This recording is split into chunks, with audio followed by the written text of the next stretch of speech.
আমার বাবা রাস্তায় বসে মানুষের কাছে হাত পাততো। আর সেই জায়গা থেকে আজকে আমি কোটিপতির বউ। ২ হাতে টাকা উড়াই। চলেন তাহলে আমার জীবনের গল্পটা আপনাদের সাথে শেয়ার করি। আমরা ৬ ভাই বোন, ৪ বোন, ২ ভাই। আমার বাবা চোখে দেখতে পায় না। আমার দাদার প্রচুর সহায় সম্পত্তি ছিল। মানে একদম প্রভাবশালী একজন লোক ছিলেন তিনি। আর এই কারণে আমার মাকে আমার বাবার সাথে বিয়ে দিয়েছিল। ভাবছিল যে এত বড়লোক বাড়ি, চোখে দেখতে পায় না, তাতে সমস্যা কি? আর এই সুযোগেই আমার অন্যান্য চাচা ফুপুরা আমার বাবাকে অনেক ঠকায়। মানে আমাদের ভিটে বাড়িটা ছাড়া আমার মানে চাচারা ফুপুরা আর আমার বাপকে কিছুই দেয় না। মানে আমাদেরও আমার মা আমাদের আমাদের সবাইকে একদম কাজের লোকের মতো রাখে। আমার মাকে দিয়ে তারা তাদের সব কাজ করাইতো, কাপড় ধোয়া, রান্না বান্না, মানে বাড়ির যত কাজ আছে সব করাইতো, আমাদের দিয়েও করাইতো। আর যদি কোনো কিছু ঠিকঠাক না হয়তো মানে কথায় কথায় গায়ে হাত তুলতো। এমনকি আমাদের বাড়িতে যে ফলের গাছটা ছিল আমাদের কখনো খাইতেই দিত না আমাদেরগুলোও। মানে এক কথায় বলতে গেলে আমাদের উপর প্রচুর নির্যাতন করতো।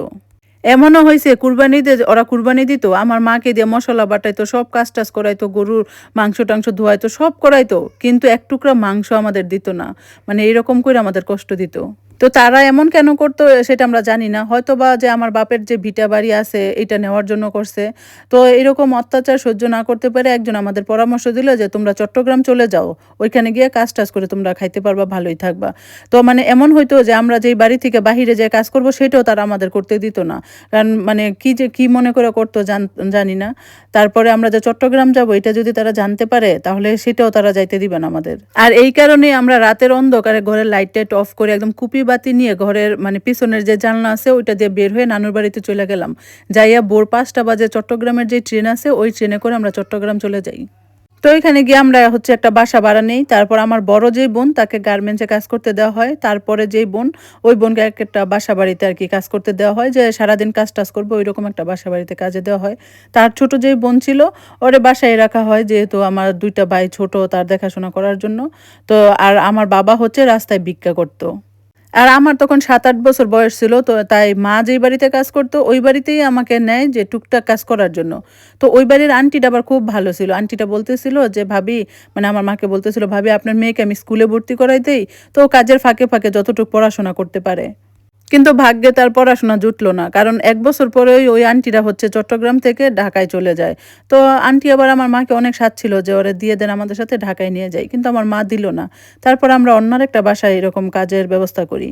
তো নতুন যে বাসায় কাজ শুরু করছি তারাও ১ম বলছিল যে পড়াশোনা করাইবো। তো পরে ভর্তিও করায়। তারপর তাদের যেন কি মনে হয় যে যদি পড়াশোনা করি তাহলে তাদের কাজের সমস্যা হবে। এজন্য আর পড়াশোনা করায় নাই। আমি আমার মাকে অনেক বলছি যে, "মা আমাকে একটু পড়াশোনা করাও।" মা বলছে, মানে বাসা ভাড়া নিয়ে থাকো, এত কষ্ট করে চলি, পড়াশোনা করলে টাকা আসবো কি কইরা? তো আর মাও পড়াশোনার জন্য জোর দেয় নাই। মা বলতেছে, "আমরা গরিব মানুষ, ৪ টা ভাত খাইতে পারি এটাই যে দরকার। আমাদের এত পড়াশোনার দরকার নেই।" তো যাই হোক এইভাবে চলতে থাকে। চলতে, চলতে আমার যখন ১৫-১৬ বছর হয়ে যায় তো তখন আমাকে একটা বাড়িতে আরকি কাজে দেয়। তো ওই বাড়ির মালিকের যে বউ উনার আবার ক্যান্সার। তো উনি ক্যান্সারে মারা যায়। তো মালিকের বউ ক্যান্সারে মারা যাওয়ার পরে ওই মালিক হচ্ছে আবার আমার মায়ের কাছে আমাকে বিয়ে করার প্রস্তাব দেয়। কারণ আমি আবার দেখতে অনেক সুন্দরী ছিলাম। তো আমি হচ্ছে মানে আমার কথা হচ্ছে এত বয়স্ক লোককে আমি বিয়ে করব না। তাই আমার আবার একটা ছেলের সাথে প্রেমও ছিল। আমি ওই ছেলের সাথে পালায় যাই। কিন্তু ওই ছেলের সাথে পালায় যাওয়ার পরে ওই ছেলে আমাকে বিয়ে করে না। ৩-৪ দিন পরে আমাকে আবার আইনা ফেরত দিয়ে যায় আমার মায়ের কাছে। পরে আমার মা আমাকে অনেক মারধর করে, পরে নিয়ে আমাকে ওই লোকের সাথে বিয়ে দিয়ে দেয়। তো ওই লোকটা ছিল আমার থেকে ৪০ বছরের বড়। তো ওই লোকের সাথে বিয়ে দিয়ে দেয়। তো বিয়ের পরে ওই লোক আমাকে কথায়, কথায় মারধর করতো। তার টাকা পয়সা ছিল কিন্তু তারপরেও সে মানে খুব অশান্তি করতো। তারপর তার বাসায় তো কোনো বুয়া ছিল না। কারণ আমি তো আগে বুয়া ছিলাম। তো এখন তার কোনো বুয়া নাই। আমি রান্না-বান্না করতাম, কাজ-টাজ করতাম। কিন্তু সে আমাকে মানে বাহিরে কোথাও গেলে আমাকে বাহিরে থেকে লক করে রাইখা যাইত বাসার ভিতরে। মানে সে আমাকে পুরো বন্দি করে রাখতো। আর কথায়, কথায় গালিগালাজ করতো যে চরিত্রহীন, বাসা থেকে পালাই গেছে। মানে অনেক অত্যাচার করতো। তো আমার যে হাসব্যান্ড সে আমাকে অনেক টর্চার করে, অনেক অত্যাচার করলেও আমার ফ্যামিলিকে আবার অনেক সাহায্য করছে। যেহেতু আমি গরিবের মেয়ে ছিলাম, মানে আমাকে বিয়ে করছে। তো এইজন্য আমার ফ্যামিলিকে অনেক সাহায্য করে। তো আমার ফ্যামিলি আবার কি করছে, ওই টাকা পয়সা নিয়ে ওরা গ্রামে চলে যায়, চট্টগ্রাম ছাইড়া। তো আমি রয়ে গেলাম চট্টগ্রাম শহরে একা। তো আমি কোথাও তো যাওয়ার জায়গাও নাই। কত রাত যে আমি সিঁড়িতে বসে, বসে একা, একা কাটাইছি। তো এইভাবে ১ বছর যাওয়ার পরে আমি কনসিভ করি। তো কনসিভ করার পরে আল্লাহর রহমতে আমার একটা মেয়ে হয়। তো মেয়ে হওয়ার পরে আল্লাহর অশেষ রহমতে আমার হাসব্যান্ডের আচার-আচরণ সবকিছু চেঞ্জ হয়ে গেল। সে এখন আমার সাথে খুব ভালো ব্যবহার করে। তো মানে আসলে আমাদের মধ্যে তো কোনো ভালোবাসার সম্পর্ক নাই। কিন্তু সে হাসব্যান্ড হিসেবে তখন আমার খুব কেয়ার করে। আমার বাবা-মাকে দেখে। মানে আমাদের খুব যত্ন করে আরকি। মানে হচ্ছে এটা সম্পর্কটা দায়িত্বের পালনের যে সম্পর্কটা ওইটাই আমাদের মধ্যে চলতেছে। আমার ছোট যেই ২ ভাই তারাও এখন আমার বাসায় থাকে, আমার বাসায় থেকে পড়াশোনা করে। আমার ২ বোনেরও বিয়ে হয়ে গেছে। আমার মা-বাবাকে আমার হাসব্যান্ডই খরচ দেয় সবকিছু। তো মানে এখন আর কারো কাজ-টাজ করে খেতে হয় না। তো ভালোই আছি, চলতেছি। বলতে পারবো না মানে সুখে আছি নাকি কষ্টে আছি, মানে আছি, ভালো আছি এটাই বুঝতেছি। তো মাঝে, মাঝে মনে হয় যাক আমি যেমনই আছি, যাই আছি অন্ততপক্ষে আমার উছিলায় তো আমার ফ্যামিলিটা ভালো আছে। তো এইটা ভেবে মাঝে, মাঝে শান্তি পাই। আবার মনে হয় যে না সবাই ভালো থাকলে তো আমি ভালো নাই। আমার হাসব্যান্ড কখনো আমাকে কোথাও ঘুরতে নিয়ে যায় না।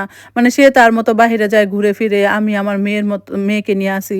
তো হ্যাঁ, সে মেয়ের উছিলায় আমাকে এখন অনেক টাকা পয়সা দেয়, স্বাধীনতা দেয়। কিন্তু তারপরও যেন কোথাও একটা কমতি ফিল হয়।